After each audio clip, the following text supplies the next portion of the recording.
Hi hello friends, இன்றைக்கி வந்து ஒரு ஈவினிங் ரொட்டீன் விலாக் தாங்க பார்க்க போகிறோம். எப்போதுமே டே ரொட்டீன் பார்த்து போர் அடிக்கும் இல்லையா? அதனால் ஈவினிங் ஒரு 4 o'clock பக்கம் சரியான மழைங்க. மழைக்கு டீ இல்லாமையா அப்படின்னு சொல்லிட்டு மழையை ரசிச்சுக்கிட்டு டீ போட்டுட்ருந்தேன். டீ எல்லாம் போட்டு எடுத்துகிட்டு வந்து டீயை குடிச்சிட்டு அதுக்கப்புறம் வேலையை ஸ்டார்ட் பண்ணிட்டாங்க. இன்றைக்கி என்னோடய கிச்சன் இப்படி தாங்க இருக்குது. நான் மார்னிங் வெசல்ஸ் க்ளீன் பண்ண மாட்டேன், ஈவினிங் தான் கழுவுவேன்.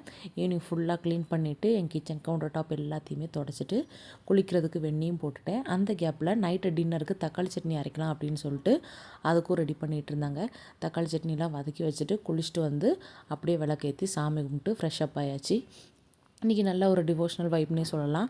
அதுக்கப்புறம் தம்பிக்கு ஹோம்ஒர்க் சொல்லி கொடுத்துட்ருந்தாங்க. அவன் வந்து ஹோம்ஒர்க் பண்ணிகிட்டு இருந்தான். நான் அந்த இதை கலர் பண்ணிகிட்டு இருந்தேன். எப்படி இருக்குன்னு கமெண்ட் பண்ணுங்கள். லாஸ்ட் எல்லாம் முடிச்சுட்டு நைட்டு டின்னருக்கு தோசையும் தக்காளி சட்னியும் சாப்பிட்டு இன்றைக்கி டேயை கம்ப்ளீட் பண்ணிட்டேன்.